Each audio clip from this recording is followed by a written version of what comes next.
পশ্চিমবঙ্গে NRC notice, BJP শাসিত অসম থেকে এনআরসি নোটিশ কোচবিহারে, আতঙ্কে দিনহাটার বাসিন্দা উত্তম কুমার ব্রজবাসী। পশ্চিমবঙ্গে এনআরসি নোটিশ এবার, আর সেই নিয়েই প্রশ্ন উঠছে, কারণ বিজেপি শাসিত অসম থেকে এনআরসি নোটিশ কেন কোচবিহারে?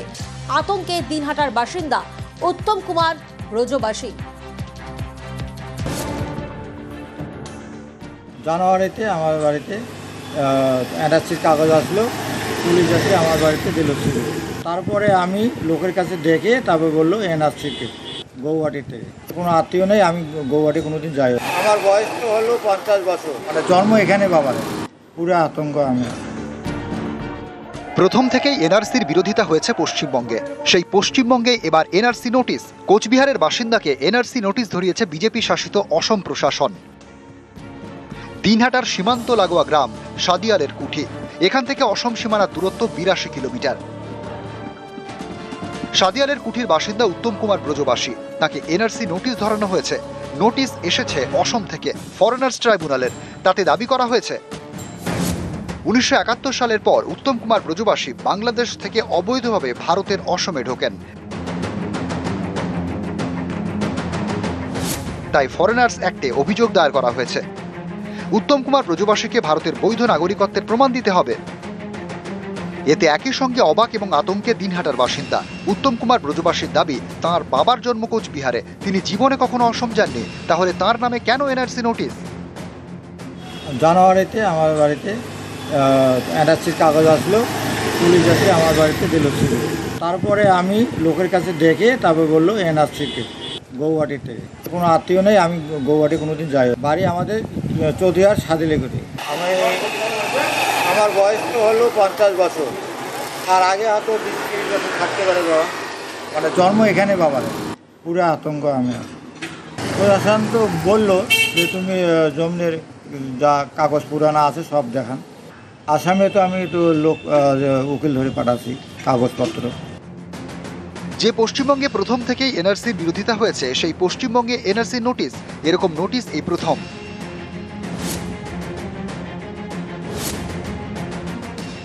বলা হচ্ছে যে 1966 সালে তিনি অবৈধভাবে এসছেন, 1971-এর আগে এসছেন। 1971 সালের আগে যারা এসছেন তাদের তো নাগরিকত্ব নিয়ে কোনো সমস্যা থাকার কথা না। উত্তম কুমার ব্রজবাসী তিনি কিন্তু সংবাদ মাধ্যমে কথা বলেছেন যে তিনি জীবনে কখনো আসামে যাননি। এইভাবে যদি বাংলার মানুষকে হ্যারাস করা হয় তাহলে আমরা অন্তত পক্ষে এটা ছেড়ে দেব না। এটা বিজেপির চক্রান্ত না তৃণমূলের চক্রান্ত, এটাই তো আমাদের মাথায় ঢুকছে না। কারণ এ ব্যক্তি একজন এখানকার ভোটার, এখানকার ভোটারের নামে যদি নোটিশ আসে, তাই রাজ্য সরকার কি করছে? এগুলো দেখছে না, সংশোধন করতে পারে না? ট্রাইব্যুনালের চিঠি ওনার কাছে কি করে আসলো? আমাদের এটা মাথায় ঢুকে না। এটা কি বিজেপির নামে একটা কলঙ্ক রটানো হচ্ছে? দিনহাটা থেকে শুভঙ্কর সাহা, নিউজ 18 বাংলা। সিএএ এনআরসির বিরোধিতায় এ রাজ্যে প্রতিবাদে ঝড় উঠেছিল, আর সেই পশ্চিমবঙ্গে এবার এনআরসি নোটিশ। কোচবিহারের বাসিন্দাকে এনআরসির নোটিশ ধরিয়েছে বিজেপি শাসিত অসম সরকার, আর এই নিয়েই রাজ্য রাজনীতিতে জোর চর্চা।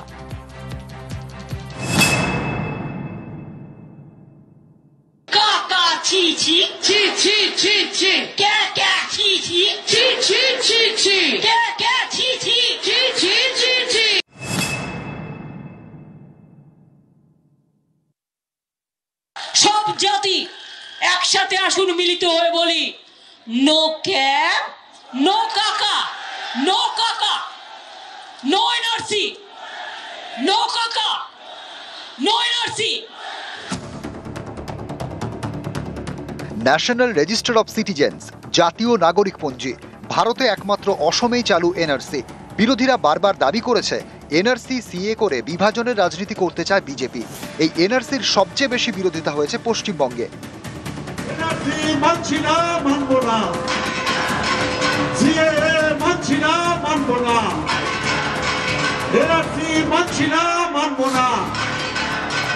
একটা মানুষকেও বাংলা ছাড়তে আমি দেব না, এটা মাথায় রাখবেন, আর আমি করতেও দেব না। যে রাজ্যে সবচেয়ে বেশি এনআরসির বিরোধিতা সেই পশ্চিমবঙ্গে এবার এনআরসি নোটিশ।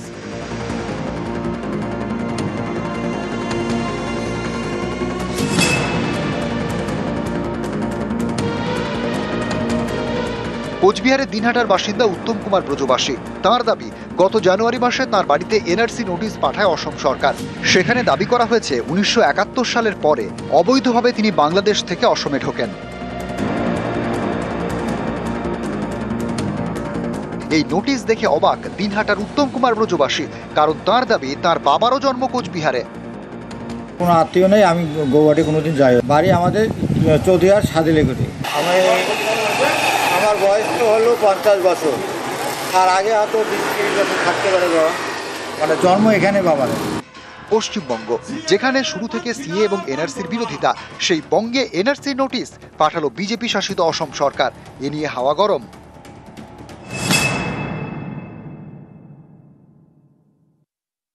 সিএএ এনআরসির মাধ্যমে তারা বাংলার মানুষকে কেন বিব্রত করছে?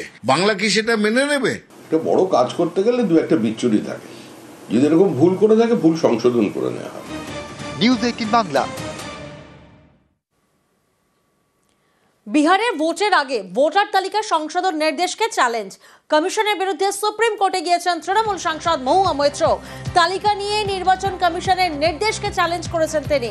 অবিলম্বে নির্দেশ বাতিলের আবেদন মহুয়া মৈত্র। সংশোধন যেটা আরম্ভ হয়েছে বিহারে, সেটা তো আসলে বিহার কেবল ঝাঁকি হ্যায়, अब काम तो বেঙ্গল মে বাকি হ্যায়। এটাই হচ্ছে নির্বাচন কমিশনের নতুন নীতি, যে আমাদের নির্বাচন হচ্ছে 26-এ, সেটা কিভাবে বিজেপিকে সাহায্য করে বাংলার ভোটারদের ভোটাধিকার কেড়ে নেওয়া যায়, এটাই হচ্ছে তাদের মূল উদ্দেশ্য।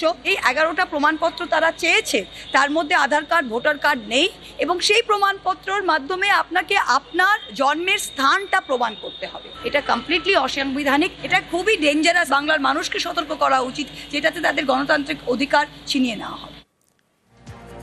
ভোটার তালিকা নিয়ে শুরু রাজনৈতিক তরজা। ভোটার তালিকা সংশোধন হলে তৃণমূলের বিপদ, কটাক্ষ বিরোধী দলনেতা শুভেন্দু অধিকারী।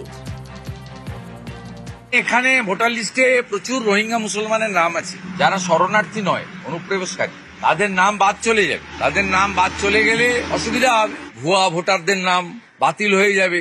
এর ফলে যে 20% ভোট এদিক ওদিক করে, এবং বিকেল 4টে থেকে 6টা পর্যন্ত ক্যামেরা বন্ধ করে যে ভোট হয়, সে ভোট হবে না, তাই সমস্যা হচ্ছে। পশ্চিমবঙ্গের বাইরে গিয়ে কি বাংলায় কথাই বলা যাবে না? বাংলায় কথা বললে কি বাংলাদেশি বলে দাগিয়ে দেওয়া হবে? অভিযোগ এমনটাই করা হয় মুর্শিদাবাদের 3 পরিযায়ী শ্রমিকের সঙ্গে। বাংলাদেশি সন্দেহে তাঁদের আজকে রাখা হয় ওড়িশায়। 2 সপ্তাহ পরে শেষমেশ শনিবার তাঁরা বাড়ি ফেরেন।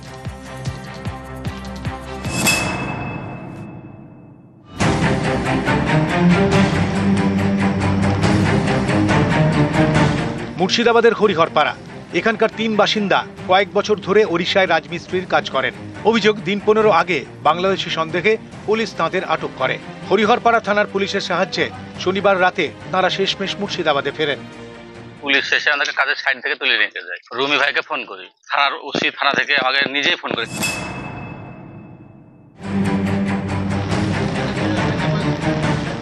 পুলিশ জানিয়েছে, মুর্শিদাবাদের অনেক শ্রমিককে বাংলাদেশি সন্দেহে ওড়িশায় আটকে রাখা হয়।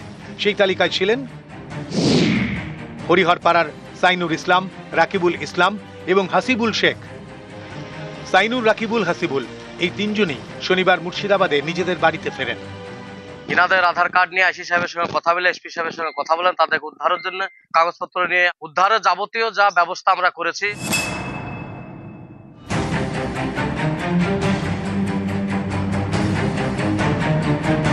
পশ্চিম মেদিনীপুরের ঘাটালের বাসিন্দা হানিফ আলী, তাকেও বাংলা ভাষায় কথা বলায় বাংলাদেশি বলে দাগিয়ে দেওয়ার চেষ্টা করা হয় বলে অভিযোগ। পুলিশের সাহায্যে শুক্রবার ওড়িশা থেকে ঘাটালে ফেরেন হানিফ আলী।